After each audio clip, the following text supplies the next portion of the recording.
Paz y bien, bienvenidos sean todos a esta edición especial de Conversaciones con Esencia Capuchina. Mi nombre es Fray Roberto Colón Ortiz, director espiritual de la Asociación Misionera Capuchina. Aquí, si quieren ser parte de la Asociación Misionera Capuchina o tener más información sobre la misma, pueden comunicarse a nuestros teléfonos 787-764-6080 o el 787-940-2000. También nos pueden conseguir por la página web www.capuchinospr.org, que está recientemente actualizada para que vean todo lo nuevo de esa página. Y también nos puede conseguir por las redes sociales como Asociación Misionera Capuchina en Facebook, en Instagram y en YouTube, que por ahí es donde va a salir esta programación. Y si quieres hacer una donación, la puedes hacer a través de ATH Móvil al 787-224-9700 para que seas parte de nuestra gran familia de la Asociación Misionera Capuchina. Te sorprenderá de por qué tenemos una edición especial de Conversaciones con Esencia Capuchina si recientemente acabamos de estrenar este espacio. Pero es que hoy celebramos la fiesta del Padre Pío, ¿verdad? El San Pío de Pietrelcina. Y este gran santo, que es uno de los grandes santos de la iglesia en el siglo XX y de nuestra orden capuchina, pues merece una edición especial, merece que le dediquemos una edición, un programa para poder conocerlo más. Sé que muchos lo conocen, pero queremos conocerlo más y por eso hoy hemos invitado a nuestro hermano Fray Luis Oscar Padilla Cruz, director espiritual del Santuario Nacional Padre Pío de Pietrelcina en Puerto Rico, o como nosotros le conocemos, el Centro Capuchino. Bienvenido, Fray Luis. Muchas gracias, Fray Roberto. Sabemos que muchos conocen al Padre Pío, ¿verdad? Lo han escuchado sobre él, pero habrán otros que no lo conocerán, así que vamos a ir paso a paso, ¿verdad? Para ir conociendo el gran modelo de santidad, la gran espiritualidad que nos presenta el Padre Pío y por qué, ¿verdad?, ha calado tan hondo su persona en este siglo, ¿verdad? Sabemos que es un santo de este siglo y por qué el Padre Pío, ¿verdad?, ha calado tanto, ¿verdad? Nosotros nos impresiona cuánto ha calado en la comunidad, en la iglesia. Así que vamos a empezar. ¿Quién es el Padre Pío? ¿Verdad? ¿De dónde sale el Padre Pío? Bueno, pues el Padre Pío de Pietrelcina es un fraile capuchino italiano de la región sur de Italia. Nació el 25 de mayo de 1887 en el pueblito llamado Pietrelcina o Pietrapucina, a veces también aparece en las biografías del Padre Pío. Y su nombre con el cual fue bautizado fue Francesco Forgione. Su padre se llamaba Grazio y su madre María Josefa, a quien él cariñosamente le llamaba Mamá Pepa, con cariño, ¿no? Con quien él se sentía muy vinculado con ella. Y Padre Pío, un dato curioso es que al día siguiente de su nacimiento, el día 26, fue bautizado. Y ya de adulto, él se lamentaba porque había estado unas horas sin haber estado bautizado, es decir, bajo el pecado original. Entonces eso llama la atención porque en nuestro tiempo que mucha gente retrasa el bautismo de sus hijos, ¿verdad? Nos debe llamar la atención esto, ¿no? De la importancia del bautismo. Y Padre Pío ha sido conocido ante todo, ¿verdad?, por sus estigmas, es típico en sus imágenes, como esta que tenemos aquí, los guantes, es como su atributo, ¿verdad?, principal, por los dones carismáticos que rodearon su persona.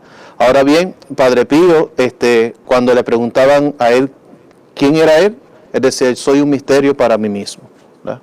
Soy un misterio para mí mismo. Y ciertamente, ¿verdad?, cada uno de nosotros, cada ser humano es un misterio. Y la vida del Padre Pío ciertamente está envuelta en ese misterio de la gracia de Dios que lo envolvía, en la cual vivía, y por eso, ¿verdad?, se destacó por eso, ¿no? Por estos dones carismáticos, pero también por el ejercicio de su ministerio, ¿verdad? Su ministerio sacerdotal en los dos polos de su ministerio, que fueron el confesionario y el altar, la Eucaristía. Entonces, por eso, ¿verdad?, si alguien hizo como que una reseña espiritual del Padre Pío, fue el Papa Pablo VI, ¿verdad? En una ocasión, uno de los capítulos de nuestra orden, los frailes se encontraron con el Papa Pablo VI, creo que fue para el 1970, si no me equivoco, y en esa ocasión el Papa Pablo VI dijo del Padre Pío: celebraba la misa humildemente, confesaba de la mañana a la noche, y era, aún si difícil de admitir, el verdadero representante de los estigmas de nuestro Señor. Era hombre de oración. En estas palabras el Papa Pablo VI, San Pablo VI, ¿verdad? Resumía el perfil espiritual del Padre Pío. Ha tocado no solamente en su vida, sino también después de su muerte. Sabemos, ¿verdad?, que el Padre Pío, para llegar ahí, tuvo que recorrer mucho. Háblanos de... ¿Hay algo que se nos pueda decir de la niñez del Padre Pío?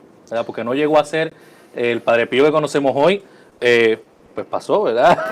Fue niño, lo bautizaron, ¿verdad? Ese lamento de él de estar algunas horas sin bautismo, pero de niño, ¿verdad? Para que la gente sepa que pues, los santos se hacen santos, ¿verdad? Pero tuvieron una niñez, tuvieron una vida, ¿verdad?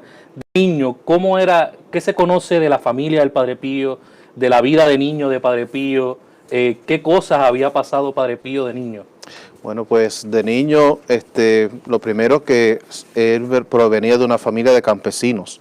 Pietrelcina es un pueblito rural, una ciudad pequeñita. He tenido la oportunidad de estar allí en un par de ocasiones acompañando peregrinos, y es un sitio muy bonito, pintoresco. Y la familia de Padre Pío tenía una finca grande, ¿no? Donde pues se dedicaban a la agricultura. Y Padre Pío, algunos lo han tirado que era como que tímido, pero ya de adulto le preguntan al Padre Pío, ¿verdad?, si eso era así, si él era tímido. Tenían una expresión en italiano que decían que él era como un macarrone sin sal, nada, como un macarrón sin sal. Si fuera puertorriqueño diría como sin sal, pero eso, ¿verdad? Faltaba sabor. Sabor. Pero él dice, yo nunca he dicho eso. Dice, y en realidad yo jugaba como todos los niños, lo que pasa es que me gustaba más, me divertía más viéndolos jugar. Y en ese sentido, pues Padre Pío llevó una vida normal, como la de los niños de su tiempo, de su pueblo, alternando entre el ayudar a sus padres en la finca, en los trabajos, pero ciertamente se perfilaban en él ciertos particulares. Era un niño muy piadoso. El niño gustaba de orar mucho, hacía penitencias, fue creciendo en ese espíritu a Jesús, a María, el rosario. Ya se dice que desde niño ya sus directores espirituales cuentan que a los 5 años empezaron sus experiencias místicas, ¿no? A los 5 años tuvo una visión, una aparición del Sagrado Corazón de Jesús en la que es hoy la iglesia de Santa Ana, que fue la iglesia donde fue bautizado y que está a unos pasos de su casa, allí en Pietrelcina. Y se le presentó Jesús mostrándole su corazón, y desde ese momento el niño Francisco Forgione, ¿verdad?, decide, ¿verdad?, que quiere consagrarle su vida al Señor. Pero estas cosas él nunca las contaba, nunca las decía, porque para él eso eran cosas que le pasaba a todo el mundo. A veces se burlaban de él, sus compañeros, pero tenía también sus buenos amigos, y eso sí, no le gustaban las malas palabras ni las conversaciones vanas, sino que tenía un espíritu fino en ese sentido. Y claro, eso alimentado, ¿verdad?, por la piedad de su familia. Tenía sus amigos entre sus compañeros, y se dedicaba al estudio, pero muchas veces, más que al estudio, le gustaba más orar. Además de esas cosas, ¿verdad?, no sé si es que lo presentan en la película por hacer por hacer algo tipo hollywoodense, ¿verdad?, añadiendo cosas raras, pero por lo menos en la película se enseña también que desde niño, además de estas experiencias místicas con Jesús y con María, también ya empezaba a tener su relación no muy buena con el demonio. ¿Sí empezó desde niño, o eso ya fue ya más de adulto, esta esta pelea, ¿verdad?, con el demonio, estas fuertes situaciones que él tuvo con el demonio. Hasta donde me parece a mí que sí, ya de niño también empieza a tener este tipo de experiencias, de ataques, ¿verdad?, de persecuciones del demonio, ¿no? Cosas que le hacían sufrir muchísimo, y él cuenta que de niño, o sea, cuando pasaba todo esto, eso le entraba un terror muy grande, le daba mucho miedo. Pero su confianza en el Señor, y se refugiaba en la oración, y ahí encontraba la fuerza para sobrellevar todas estas cosas. Se destaca también en su niñez, ¿verdad?, un hecho, ¿verdad?, particular que también sale en las películas, ¿no?, de Padre Pío, ¿verdad?, es cuando en una ocasión van con su padre a peregrinar al santuario de San Peregrino, y allí hay una señora que lleva a su hijo que está con una condición, está como parapléjico, y esta señora pues le pide a San Peregrino y hace un gesto inaudito, ¿verdad?, como de desesperación casi, ¿verdad? Le dice, bueno, yo aquí te lo traigo, si no lo cura, quédatelo con él, ¿verdad? Ante eso, ¿verdad?, la gente se queda sorprendida, y el niño, Francisco Forgione, que está mirando la escena, le ora al Señor y a San Peregrino, ¿verdad? Y el niño se recobra la salud. Todos le atribuyen el milagro a San Peregrino, y así pasaban algunas cosas, pero de modo general su niñez pues fue una niñez normal, y tal vez un tanto dura en el contexto, ¿verdad?, de una familia pobre, campesina, etcétera. Eso me gusta, ¿verdad?, porque a veces pensamos que son santos desde que nacieron, ¿verdad?, sino que uno va desarrollando, ¿verdad? El Padre Pío fue desarrollando, y también fue niño, disfrutaba su niñez a pesar de tener estos encuentros místicos con el Señor, estas situaciones. Ya poniéndolo un poquito más grandecito, ¿cómo fue ya el camino de Francisco, ¿verdad?, todavía no se llamaba Pío, de Francisco camino a la orden, cómo entra a la orden capuchina, cómo conoce a los frailes, cómo decide entrar al seminario, a qué edad entra al seminario? Pues Francisco Forgione, ¿verdad?, bueno, como decías, ¿verdad?, todavía no es Padre Pío, ¿verdad? Francisco Forgione se interesa por la vida capuchina de una manera muy semejante a la de tantos otros santos nuestros. Conoció un fraile que de nombre Fray Camilo, que iba a pedir limosnas al pueblo, era un fraile hermano, laico, y que iba por el pueblo de Pietrelcina a pedir limosnas. En Pietrelcina no existía convento capuchino hasta 1940 y tanto, 47, por ahí fue cuando se construyó el convento que actualmente existe allí. Y Padre Pío, pues, Francisco, el Forgione, pues veía a este fraile que iba a pedir limosna, y entabló una amistad con este fraile, y él cuenta algo muy curioso. ¿Por qué se hizo fraile capuchino? Porque ya de niño manifestó que quería que quería consagrarle su vida a Dios, y él le dice, ¿verdad?, a sus padres, ¿verdad?, que quiere hacerse fraile. En aquellos tiempos, estamos hablando, ¿verdad?, principios del siglo XX, para entrar al seminario había que ayudar económicamente, ¿verdad?, al que iba a entrar. Entonces su padre tuvo que viajar a América, a Estados Unidos, para ayudar económicamente a los deseos de su hijo. En la película aparece la escena graciosa, ¿no?, de que la madre de Francisco le dice, pues vende la vaca, y dice, la vaca no, ¿verdad? Sí. ¿Por qué? Porque de eso dependía, ¿verdad?, la familia. Entonces, y así pues su padre viaja a Estados Unidos porque él deseaba ser fraile como Fray Camilo. En el camino le proponen, pero ¿por qué no te vas de sacerdote diocesano? ¿Por qué no entras a los franciscanos, los pasionistas, que tal vez eran más conocidos por allí? Él tenía un tío que era sacerdote, y él decía no, que quería ser capuchino. Y dice, ¿pero por qué? Porque la barba de Fray Camilo se me metió entre ceja y ceja, ¿verdad? Por eso Fray Luis tiene barba. Y tú también, ¿verdad? Los capuchinos, ¿verdad?, en las constituciones antiguas, y hasta el Vaticano II era obligatorio que los frailes usáramos la barba obligatoriamente. Y todavía en Italia, si ven un fraile sin barba, capuchino sin barba, le cuestionan. Bien raro. ¿Por qué no tienes barba? ¿No? ¿Y esto por qué? Es un dato muy curioso. Habían dos razones que ponían las constituciones. Una que era señal de madurez, ¿verdad? Ciertamente madurez física, ¿verdad?, en el varón es cuando empieza a echar barba, pero madurez psicológica y de otras cosas, pues no. Y por eso, ¿verdad?, pues eso ya no es un criterio. Pero había otra razón que decían, porque nuestro Señor y San Francisco usaban barba. Entonces, por lo tanto, en la mente de los legisladores capuchinos, cuando pusieron eso ahí, el deseo de nosotros en nuestra vida capuchina de configurarnos con Jesucristo, no era solamente con el estilo de vida, sino incluso hasta físicamente. Entonces, que de alguna manera, al vernos con nuestras barbas, recordaran a Jesús, o a San Francisco. Entonces, ese era el deseo de los primeros capuchinos, y por eso yo creo que esto, cuando Padre Pío conoce esto, eso le enamoró más también de esto. Y sabemos, ¿verdad?, que por su vida, su espiritualidad, la configuración con Jesucristo fue tal que hasta las estigmas, ¿verdad?, llevó en su cuerpo, ¿verdad?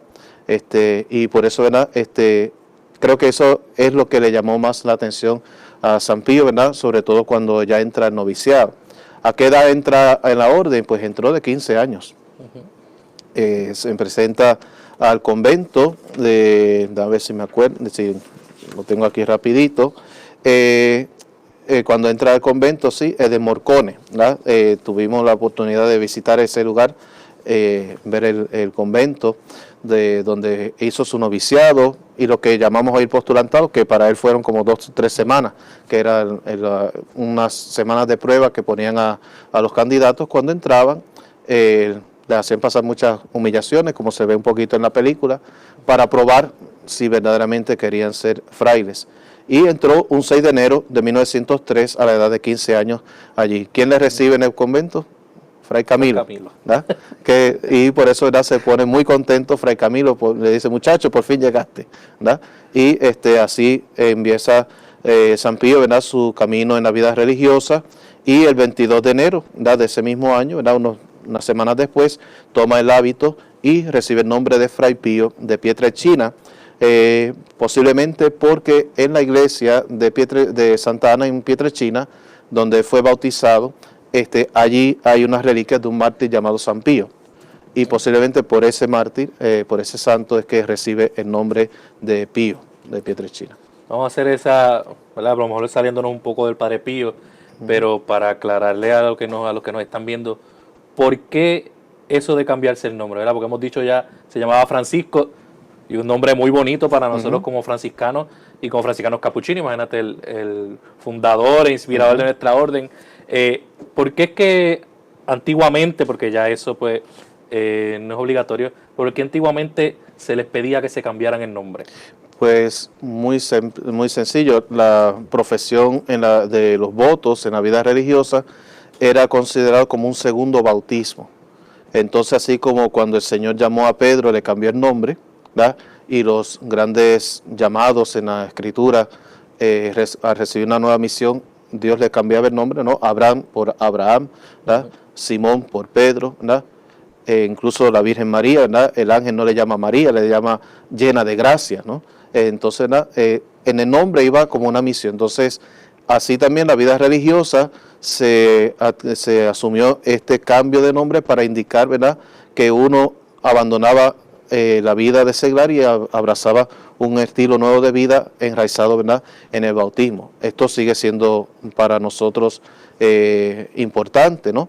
Pero dado que en la reflexión, ¿verdad?, de la Iglesia, sobre todo, ¿verdad?, después del Vaticano II, en la vida religiosa, la consagración religiosa se basa en el bautismo, y ya que el bautismo es nuestra primera consagración, por eso, ¿verdad?, en nuestra orden pues se optó por que permanezcamos con el nombre de nuestro bautismo. Hay otras comunidades religiosas que todavía siguen con la costumbre, cambian el nombre, cambian el apellido, pero se mantienen de esa manera. ¿Cómo fue la vida del Padre Pío ya habiendo entrado al seminario? dentro de los 15 años, también hay que aclarar que antiguamente estaba lo que se conocía los seminarios menores, ¿verdad? Que ya entraban antes de los 18. Sí, pero en este caso era el noviciado ya. Ya era, bueno, Sí, sí, pues era ya noviciado, es era vida noviciado, religiosa. sí. ¿Cómo fue entonces la vida de ahora, ya no Francisco, ahora por su consagración Fray Pío, dentro de la orden hasta que se ordena sacerdote? Pues Fray Pío, ¿verdad? Termina, hace su noviciado, ya en medio del noviciado pues se va manifestando su piedad, su devoción, su entrega a Dios. Al año de haber iniciado el noviciado, profesa sus primeros votos y luego de ahí es enviado a otro convento a hacer lo que llamamos hoy el posnoviciado, donde va a estar 3 años en San Elías Apianici y allí 3 años después, en 1907, va a emitir su profesión perpetua. Entonces va a completar sus estudios para el sacerdocio en ese mismo lugar y de ahí va a estar en diferentes conventos porque en unos estaban cerca para estudiar la filosofía, en otros estudiaban la teología. De ahí se mueve de San Elías Pianici a San Marco la Catola, a Serra Capriole y a Montefusco, ¿verdad? Son 3 conventos capuchinos. Y allí en Benevento, que era la diócesis a la que pertenecía, va a recibir lo que se llamaban las órdenes menores, el subdiaconado, el diaconado. Y en 1910, el 10 de agosto, va a recibir la ordenación sacerdotal. Un dato curioso, estamos hablando de un Fray Pío muy joven.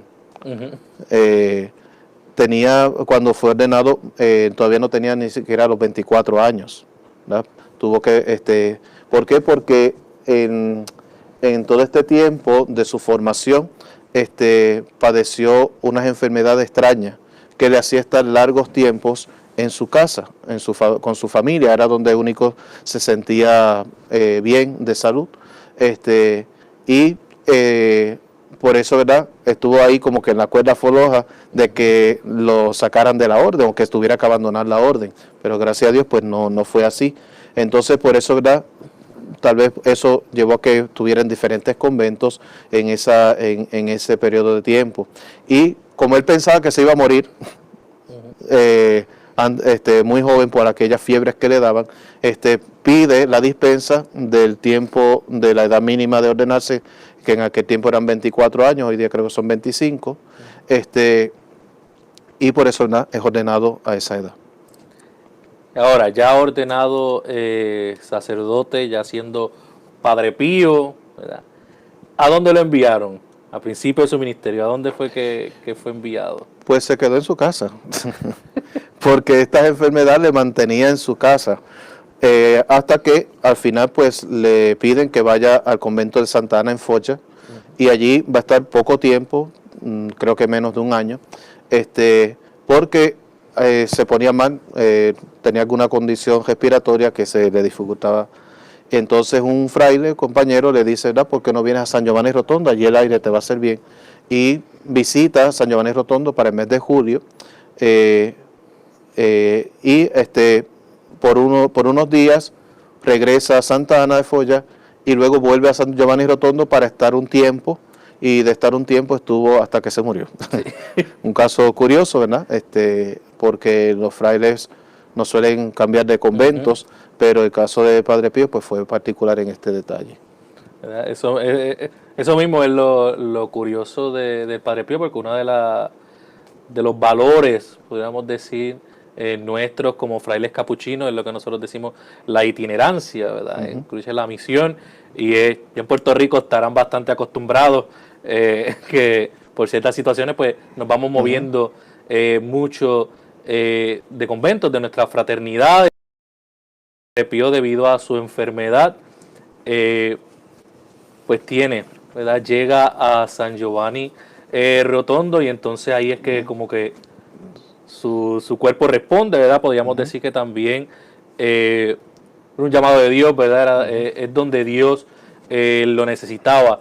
Estando en San Giovanni, ya sintiéndose el Padre Pío mejor de salud, ¿a qué se dedica el Padre Pío, ¿verdad? ¿Qué ve en San Giovanni Rotondo que que al Padre Pío le hace, vamos a decir, ser lo que es hoy Padre Pío, lo que nosotros conocemos de Padre Pío? Pues, en primer lugar, yo creo que lo que hacían los otros frailes, ¿no? Es asignado, se queda aquí, allí en San Giovanni Rotondo, y comienza su ministerio allí de una iglesia conventual, no era una parroquia, y como los demás frailes empezó a celebrar la misa y a atender la confesión a las personas que llegaban al convento. No había una mayor actividad fuera de eso en este lugar. Ciertamente, ¿verdad?, atender los enfermos, los pobres que habían por allí. Un dato que pone la película, no lo he corroborado, pero que dicen, aparece en la película, que la pobreza del lugar le impresionó mucho. Y sobre todo la pobreza espiritual de las personas, ¿verdad? San Pío, una de las cosas que él hablaba mucho era que tenía una grandísima misión que cumplir. Nunca dijo cuál era. Hoy sabemos cuál fue, ¿verdad? La de, como ponen algunos libros, ¿verdad?, la misión de salvar almas, ¿no?, a través de su ministerio sacerdotal. Pero él nunca supo decir, nunca dijo, ¿verdad?, mi misión es esta, ¿no? Esa misión se fue revelando, manifestando a través de su ministerio. Entonces, ¿verdad?, San Pío, ya para esta época, hay un dato que tiene que ver con los estigmas, es que él es ordenado en 1910, en agosto, y en septiembre recibe los estigmas, pero van a permanecer invisibles, ¿verdad? Va a experimentar de jueves a viernes los dolores de la pasión en las manos, pies y costados, pero no van a ser visibles a las personas. Y en este tiempo, también, antes de llegar a San Giovanni Rotondo, él va a prestar servicio militar. Pero por sus condiciones de salud, tenía que estar tanto en el médico, no sirve para soldado, ¿no? Y lo mandan a su casa. Y ahí es donde entonces llega a Santana de Folla, y de Santana entonces llega a San Giovanni Rotondo, que fue en 1916, que por eso fue que para el año 2016, que fue el año de la misericordia, coincidió con este centenario de la llegada de San Pío a San Giovanni Rotondo. De ahí que cuando trasladaron las reliquias de San Pío a Roma, después hizo el camino de regreso, pasó por Santana de Folla y pasó Pietrelcina, Santana de Folla y a San Giovanni Rotondo. Ya vemos que ya las estigmas ya se le fueron revelando ya rápidamente después de ser ordenado sacerdote. Primero, explícanos un poco qué son los estigmas, si Padre Pío es el primero que tiene los estigmas, y segundo, ¿será los estigmas lo más importante en el camino de la santidad de Padre Pío? Pues, comenzando por lo primero, que son los estigmas, es la manifestación en el cuerpo de una persona, ¿verdad?, de las llagas de nuestro Señor. En realidad, el primer estigmatizado de la historia que conocemos documentado es San Francisco de Asís, que no era sacerdote, a lo sumo fue diácono, ¿verdad?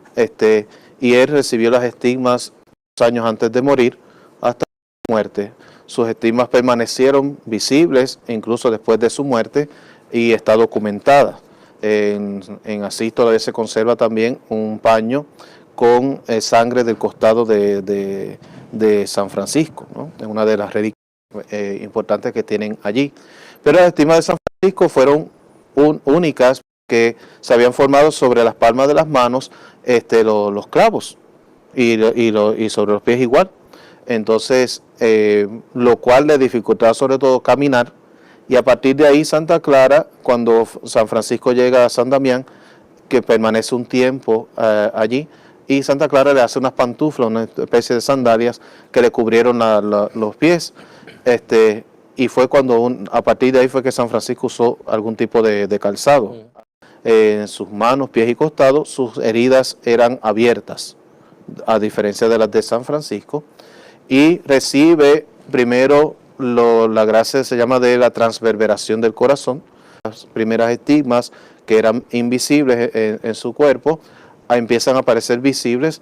Esta de la transverberación fue para 1918, para un 5 de agosto, y el 20 de septiembre de ese año entonces aparecen las otras, las 5 heridas. De hecho, la del costado, dicen algunos que tenía forma de X o a veces cambiaba hasta de forma, porque esa la recibió 2 veces. Primero por la transverberación y luego cuando aparecen las 5 heridas, se marca nuevamente la herida del costado. ¿Esto lo hizo santo? No. ¿Qué significado tiene las estigmas en los santos?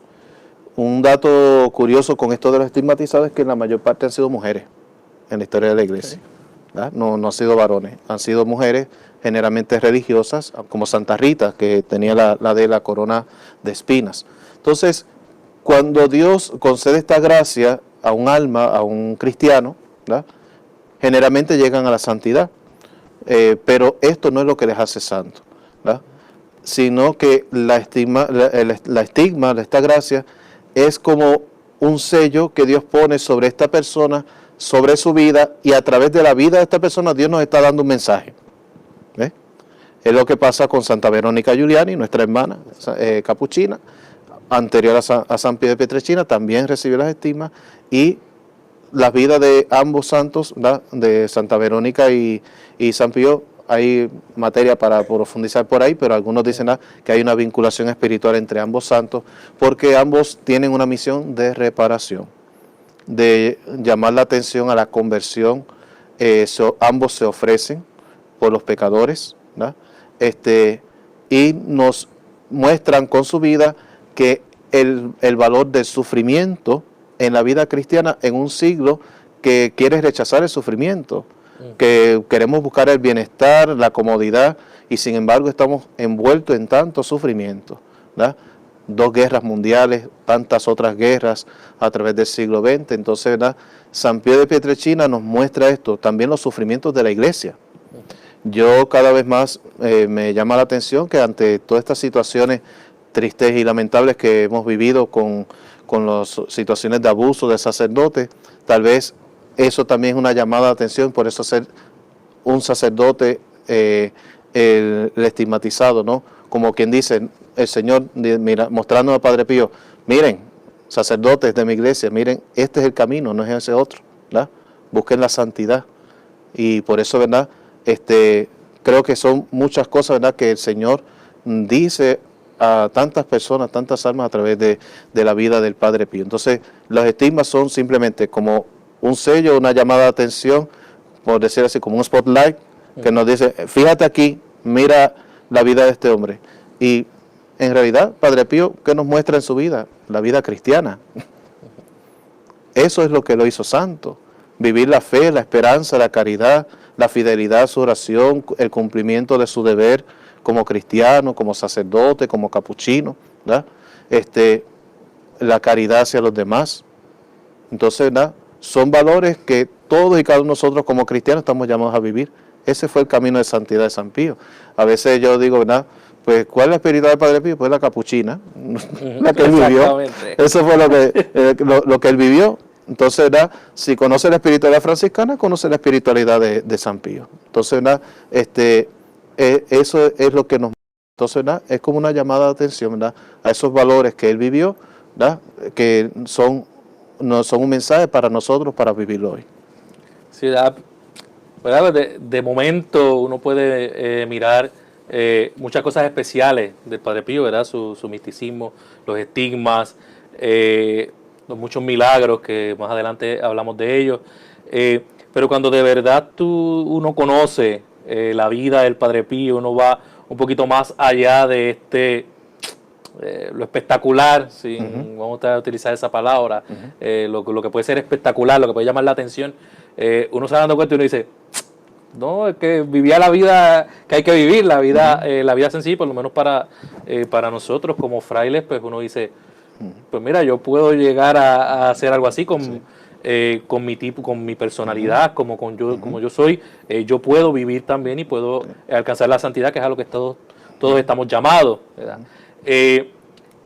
Pero el Padre Pío, a pesar del reconocimiento de las personas, de que la gente lo iba a buscar, ¿verdad? Vamos a seguir un poquito hablando de los estigmas, ya después me voy a mover a otra cosa importante de él.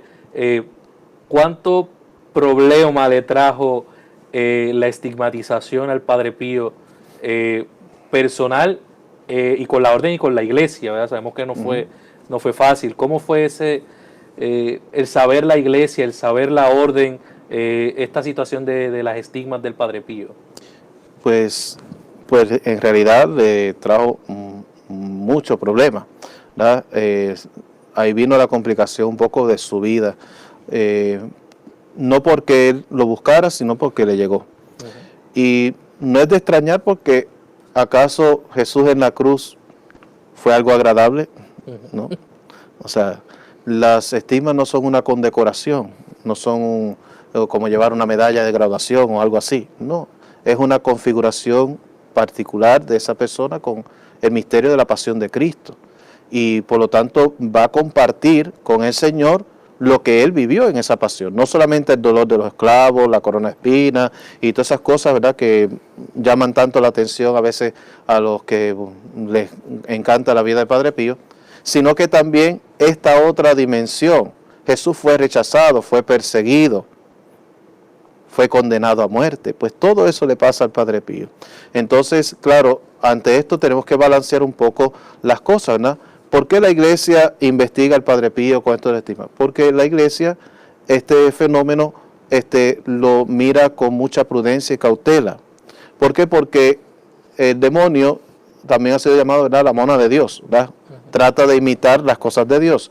Y se sabe, ¿verdad?, por la experiencia de exorcista y cosas, que también se pueden manifestar estigmas, pero su origen venir del demonio. O simplemente que sean cuestiones de gente un poco, ¿verdad?, que confunden las cosas y se crean los estigmas. Entonces, ¿verdad?, porque confunden precisamente la santidad con eso, ¿no? Entonces, ¿verdad?, por eso la iglesia evalúa, mira, los estigmas del Padre Pío, él inmediatamente su reacción fue ocultarlos. Él le pedía al Señor incluso, Señor, quítamelo, quítame esta señal visible, dame todo el sufrimiento que tú quieras, pero quítame esto. Él decía que llevar los estigmas le creaba mucha confusión en su espíritu. ¿Por qué? Porque consciente, ¿verdad? Él era un ser humano y como nosotros pecaba. Se confesaba semanalmente el Padre Pío, ¿verdad?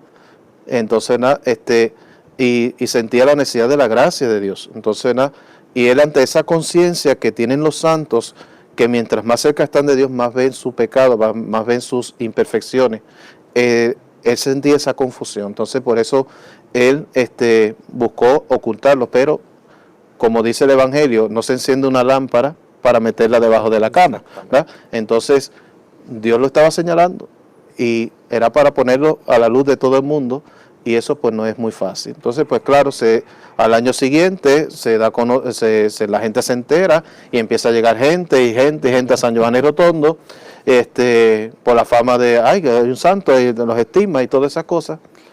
Y entonces ahí es que entra la iglesia a intervenir. Los frailes ya habían comenzado, ¿verdad?, con varios médicos que empiezan a evaluar el origen de los estigmas. La Santa Sede interviene, manda a sus investigadores, manda médicos, entre ellos manda a un sacerdote franciscano que era médico, el padre Gemelli, el mismo por el cual este famoso hospital que hay allá en Roma, donde fue hospitalizado Juan Pablo II cuando fue atentado, ¿no? Pues el padre Gemelli era un científico, era médico, fue a verlo, pero él pensaba que como tenía amistad con el Papa y todas esas cosas, que podía llegar allí y investigarlo, pero como no fue a los frailes, le habían dado la orden de que si no tenían un permiso del Santo Oficio de Roma, si no mostraban ese permiso para investigar las estigmas del Padre Pío, no se podían mostrar. Entonces el padre Gemelli no llegó con ese documento. Él simplemente dijo, nada, vengo de nombre del Papa y el Papa es mi amigo y todo eso. Y entonces el padre Pío le dijo, pues no, pues lo siento, usted también es fraile como yo y está debido a la obediencia. Entonces pues esto no le cayó muy bien al pobre padre Gemelli y parece que rindió un informe negativo. Dijo que era histérico, que él mismo se creaba las estigmas, a pesar de que informes de otros médicos que habían investigado decían que el origen había que buscarlo en lo sobrenatural, no en lo natural. Y así las cosas, ahí vienen entonces unas sanciones que le ponen a Padre Pío, entre ellas, ¿verdad?, le prohíben celebrar públicamente la Eucaristía, la confesión, le cambian su director espiritual y va a estar en estos 2 años, ¿verdad?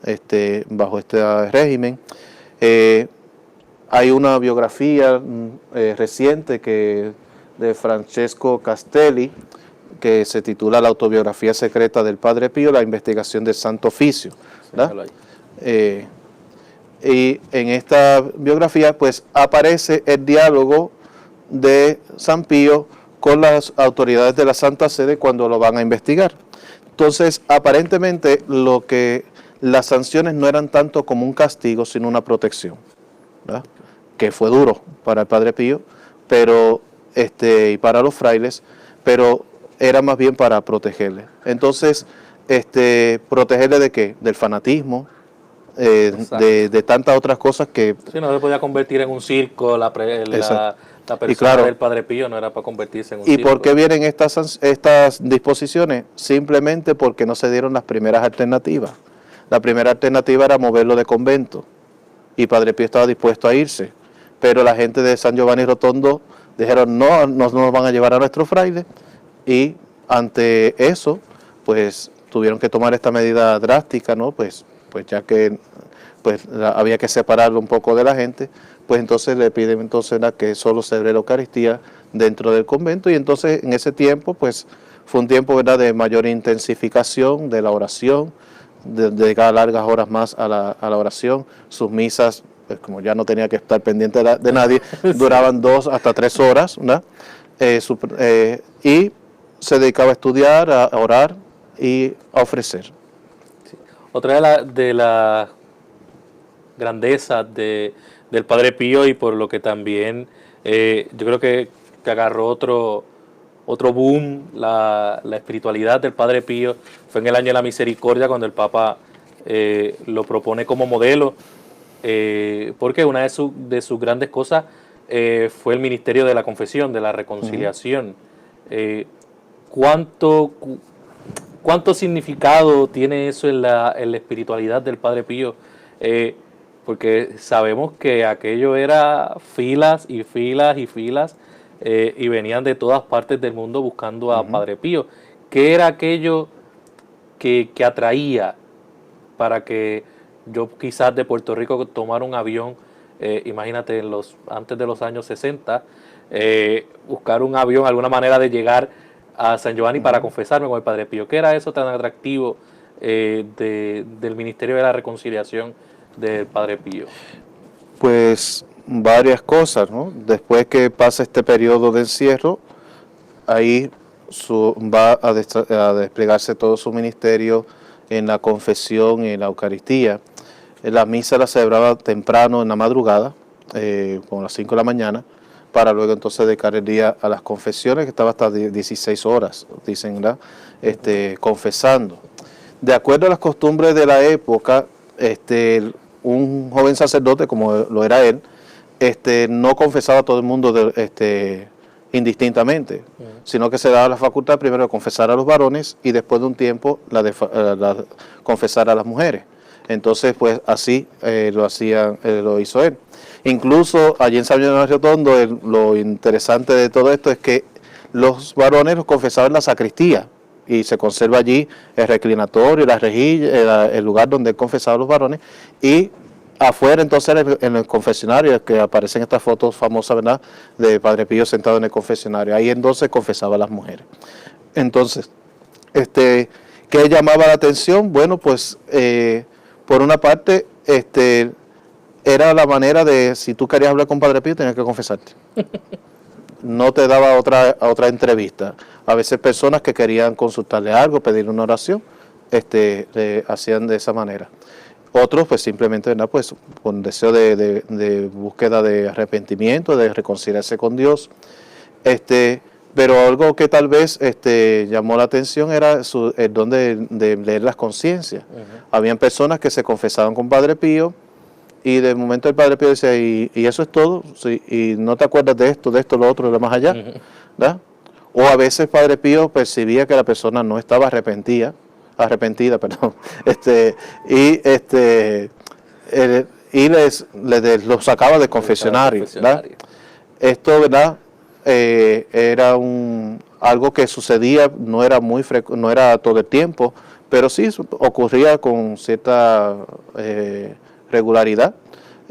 Y dicen, ¿verdad?, que en una ocasión un sacerdote se enteró de eso y empezó a sacar a la gente del confesionario y dejó a la gente de confesarse con él.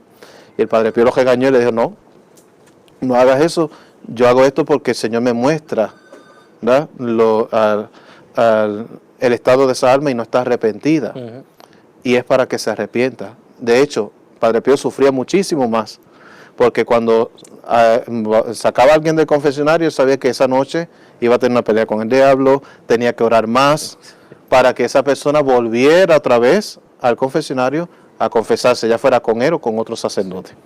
Y así era, y esto atraía, pues, tal vez habían personas que se sentían atraídas por esto, pero lo cierto es que el que iba con curiosidad a confesarse, él no lo atendía. Salía nuevo. Eso se nota en la película, ¿verdad? Y eso puede explicarle a la gente, ¿verdad? Porque a veces hablamos que él tenía un carácter fuerte, ¿verdad? Y lo pone la película, pero lo conocemos, la explicación que se nos da. Pero también era por esa responsabilidad que él sentía, y gracias Dios le había dado ese don de la mente, y sabía, entre muchos otros dones. Rapidito, uno que a lo mejor le gusta mucho a la gente, ¿qué es el don de bilocación? Y cuéntanos una pequeña historia de ese don que el Señor le dio al Padre Pío. Pues la bilocación es un don, un carisma, que de hecho no es único del Padre Pío, la tuvo también San Martín de Porres, ¿no? Pero la bilocación es el poder estar en dos lugares al mismo tiempo. Padre Pío dice, ¿verdad?, que el Padre Pío nunca salió de San Giovanni Rotondo, excepto para la profesión de una hermana de él, que era monja, que fue a Roma. Fuera de eso, ¿verdad?, ese tiempo que después que llegó a San Giovanni Rotondo no salió de allí. Sin embargo, hay testimonios, ¿verdad?, que lo vieron orando en la gruta de Lourdes, en el santuario del Santo Rostro en Manopelo, cerca de Lanciano, allá en Italia, que lo vieron incluso en Bolivia, ¿verdad?, atendiendo personas enfermas, ¿verdad? Hay testimonios, ¿verdad?, de personas, ¿verdad?, que estando enfermos ven a este fraile capuchino que les atiende, oran por él o le dan la unción, y luego no saben quién es, y después por alguna foto del Padre Pío, entonces decían, ese fue el fraile que me visitó. Entonces, ¿cómo va a ser si él está en San Giovanni Rotondo, ¿no? Y así había muchos testimonios. De la Segunda Guerra Mundial hay testimonios de soldados americanos que veían el rostro de Padre Pío en el cielo y sobre San Giovanni Rotondo, y no cayó ni una sola bomba sobre San Giovanni Rotondo durante la Segunda Guerra Mundial, y en otras ciudades de Italia sí. Entonces, ¿verdad?, son, ¿verdad?, fenómenos, ¿verdad?, que solo Dios sabe, ¿verdad? Porque, ¿verdad?, todos esos dones que le regaló Dios. Claro, y ciertamente están en función de salvar almas, como dice, ¿verdad?, de ayudar a esa persona que está en ese momento de necesidad, y esa caridad del corazón de Padre Pío, ¿verdad?, el Señor le permitía llegar hasta esa persona de esta manera. Ya para ir cerrando, ¿cuándo muere el Padre Pío, ¿verdad? ¿Cómo fue ese momento de su fallecimiento? ¿Y qué nos deja, ¿verdad? ¿Qué nos va dejando como legado el Padre Pío? ¿Qué tú dirías que nos deja como legado el Padre Pío a todos nosotros? Pues San Pío muere a la edad de 81 años, el 23 de septiembre de 1968. Justo unos días antes hacía un congreso en San Giovanni Rotondo de los grupos de oración de Italia, que se reunieron allí para celebrar los 50 años de las estigmas de San Pío, que fue un 20 de septiembre. Y la gente se reúne allí, están para ese congreso. Padre Pío estaba ya muy mal de salud, muy decaído. Sin embargo, el día 22 por la mañana se levanta y celebra la misa, una misa cantada, como se le llamaba en aquellos años todavía, y celebra su última misa bastante bien, pero al final tiene como un desfallecimiento y no obstante, sin embargo, se mantuvo con buen ánimo, atendió confesiones durante el día a los grupos, se despide de ellos, pero después de que se despide del atardecer, que está la famosa imagen de él con su pañuelo, ¿verdad? Saludando desde la ventana, le dice a sus compañeros, ¿verdad? Me siento mal, me siento muy mal. Y ya él presentía que él iba a morir esa noche y pide la unción de los enfermos, la extrema unción, como se le llamaba en aquel tiempo. Le dan los sacramentos, se confiesa, renueva sus votos y está con sus dificultades para respirar. Se levanta, cuando tenía dificultad para respirar, como a eso de las 2 de la mañana, pide que lo levanten de la cama, lo sientan en su silla de ruedas y ahí se está mal en esos momentos. Uno de los frailes que le está acompañando le pide, se va a buscar al superior y ya llega en cuestión de minutos, pues llega el superior de la casa, llegan los médicos del Padre Pío, le atienden, piensan, ¿verdad?, que le pueden socorrer en ese momento. Y un dato curioso es que los frailes pensaban que él iba a durar más de 100 años, que él iba a sobrepasar la edad de 100 años. Sin embargo, no fue así. Tiene una leve mejoría y diciendo Jesús, José y María, dejó de respirar. Inclina su cabeza y dejó de respirar y allí muere hacia las 2:30 de la mañana del 23 de septiembre. Es por eso, ¿verdad?, que ese día que celebramos, hoy 23 de septiembre, celebramos la fiesta del Padre Pío, porque los santos ordinariamente los celebramos el día en que mueren. ¿Por qué el día en que mueren?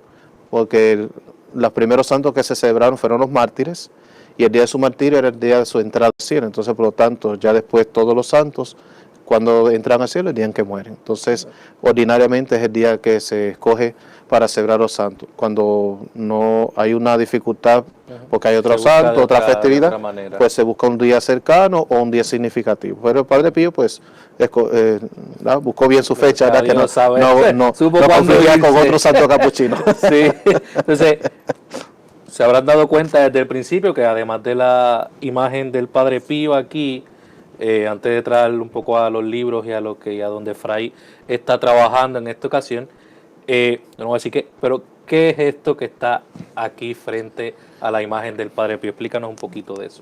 Bien, pues esta es una reliquia de San Pío de Pietrelcina, que fue donada a la custodia de Puerto Rico por Fray Elías Cabo de Villa, que en paz descanse, un fraile capuchino, que nos visitó en 3 ocasiones aquí a Puerto Rico, trayéndonos una reliquia de uno de los mitones o guantes, ¿verdad?, que están a mitad, por eso la mitad de un guante, es de los que usaba el Padre Pío. Entonces, en su última visita, pues vino con 2 reliquias, el mitón y este pañuelo, que tiene unas manchas oscuras que son de sangre seca, del costado del Padre Pío. Este es uno de los tantos pañuelos con los que el Padre Pío se secaba la sangre del costado. ¿Por qué hay tantas reliquias del Padre Pío? Porque fueron 50 años con los estigmas visibles, y desde el comienzo, una vez ya que no lo pudieron trasladar de convento, tuvo que quedarse en San Giovanni Rotondo. Una de las órdenes que dio la Santa Sede fue que nada de lo que usara el Padre Pío saliera del convento. Entonces, imagínense ustedes todos los pañuelos, calcetines, medias, mitones, hábitos, ¿verdad?, que él usó, porque con cada cierto tiempo habría que cambiárselos también, ¿verdad?, por la sangre y todas esas cosas. Pues todo eso está allí. Así que entonces, somos por eso bendecidos en Puerto Rico de tener una reliquia, lo que llamamos en la iglesia una reliquia de primera clase, ¿verdad? Es una que estuvo en contacto directo con el Padre Pío y tiene su mancha de sangre, entonces la tienen allí en el Santuario Nacional del Padre Pío, que nosotros también le conocemos como el Centro Capuchino. Entonces, explícanos un poco del Centro Capuchino, ¿verdad? Algunos libros que ustedes tienen allí y dónde la gente se puede comunicar para saber un poco y conocer un poco más sobre el Padre Pío y cómo pueden ir allí al Centro Capuchino y visitar y ver la reliquia, rezar allí frente a la reliquia también. Sí, esta reliquia tiene su numeración 4-6, quiere decir que es de una serie de 6 pañuelos de este mismo tamaño. Esta es la número, el cuarto pañuelo. 6 pañuelos, está identificado y todo eso, ¿no? Pues el santuario de San Pío de Pietrelcina, que algunos, ¿verdad?, le han llamado santuario nacional, pero en realidad no es propiamente santuario nacional. Para que sea santuario nacional tiene que ser reconocido por la Conferencia Episcopal de Puerto Rico. En sí, pero sí es santuario reconocido aquí por la arquidiócesis, y se convirtió en santuario a partir de que se dedica la capilla del Centro Capuchino a San Pío de Pietrelcina, y se conserva allí esta reliquia. Los santuarios se pueden erigir por diferentes motivos. Uno de ellos es si hay una reliquia importante que se conserva en ese lugar, se puede erigir como santuario. Y estando Fray Aníbal Rosario, ¿verdad?, de director del Centro Capuchino, pues quiso dedicar esta capilla a San Pío de Pietrelcina, y el obispo, ¿verdad?, Héctor Rivera, emocionado, pues dijo, esto es un santuario nacional. Entonces, a partir de ahí se ha empezado a utilizar eso, ¿verdad?, pero propiamente, ¿verdad?, el santuario de San Pío de Pietrelcina. Y como todo santuario, está llamado a ser un lugar de peregrinación, ¿verdad? Los santuarios son lugares de gracia, son lugares donde se estimula la fe de los creyentes, son lugares de espiritualidad y de evangelización, ¿verdad? Y esa es la misión, la propia de un santuario. ¿Qué ofrecemos allí hasta este momento? Ante todo, ¿verdad?, la oportunidad de ir a confesarse, de participar en la Eucaristía. No lo estamos haciendo en la capilla o propiamente, que es el santuario, por las disposiciones, ¿no?, de esta pandemia, de los protocolos, pero tenemos allí el gazebo y entonces allí estamos celebrando las Eucaristías, y al aire libre atendemos las confesiones, en tanto, ¿verdad?, que podamos, ¿verdad?, nuevamente, ¿verdad?, utilizar la capilla, ¿verdad?, el santuario propiamente, ¿verdad?, para las celebraciones. Allí está expuesta la reliquia, la hemos reubicado para que esté más accesible y la identifiquen claramente, ¿verdad?, que está allí, y cuando vayan a visitar el Santísimo, pues también ven la reliquia y puedan orar ante ella, pedir la intercesión de San Pío, ¿verdad?, de Pietrelcina. Y allí, pues, el santuario se combina, ¿verdad?, con la misión de Retiro, que desde 1968, ¿verdad?, brinda este servicio a la iglesia aquí en Puerto Rico, que hemos estado limitados, ¿verdad?, por este tiempo, ¿verdad?, pero que poco a poco hemos comenzado, ¿verdad?, a funcionar, ¿verdad?, con el retiro del pasado sábado. Entonces, eso por un lado, y para mí, ¿verdad?, particularmente pienso, ¿verdad?, que también como visualizo, ¿verdad?, el santuario, el Centro Capuchino como un centro de espiritualidad franciscana, que así lo hemos visualizado, pero que se compone de varios.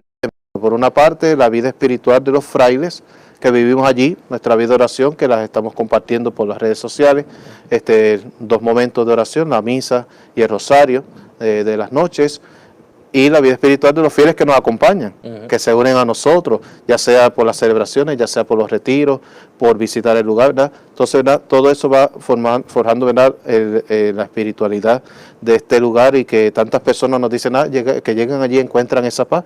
Pues eso, ¿no?, la vida de oración que tratamos de llevar allí. Segundo, ¿verdad?, los retiros, ¿verdad?, que se estarán dando poco a poco, ¿verdad? Esperamos, ¿verdad?, que todo esto pase pronto, ¿verdad?, para ofrecer nuevamente, ¿verdad?, estas experiencias de fe, y a través de la Eucaristía, ¿verdad?, no solamente de los sacramentos, sino también la predicación, ¿verdad?, de la palabra de Dios, que es parte de nuestro carisma como capuchinos. En el centro, pues tenemos también una librería, ¿verdad?, y donde de modo particular pues en los últimos años, ¿verdad? Pues se ha especializado un poquito, ¿verdad? En Padre Pío, ¿verdad? Por el santuario, ¿no? Entonces los libros que tenemos disponibles vienen de San Giovanni Rotondo, de la editorial La Voz del Padre Pío, que publica estos libros. Entonces tenemos varios libros, tenemos estos dos que son como una serie de Padre Marcelino Lasenzaniro, ¿verdad? De testimonios sobre el Padre Pío, ¿verdad? Vean las portadas, uno es sacerdote carismático, el otro dice ahí testimonios, algo así. la misión de salvar almas, ¿verdad? Entonces donde recoge, ¿verdad? Testimonios de diferentes personas, de cosas que la gente recuerda del Padre Pío, ¿verdad? Y que en su contacto directo con él, porque recordemos, como es un santo tan reciente, todavía hay gente que lo ha conocido, ¿verdad? Que se pueden conocer esos testimonios. Incluso que San Juan Pablo II, que lo canonizó, lo beatificó y lo canonizó, lo conoció. Personalmente, siendo sacerdote. ¿Verdad? Y le profetizó que iba a ser papa. Exactamente. Y lo mismo profetizó también, que era otro de los carismas del Padre Pío, donde profetizó que el cardenal Giovanni Bautista Montini sería Papa Pablo VI. ¿No? Sería Papa, ¿no? El nombre lo escogió después. Entonces, para conocer la vida del Padre Pío, tenemos aquí un perfil biográfico, Padre Pío de Pietrelcina, de Alessandro de Ripabot Toni, una biografía del Padre Pío.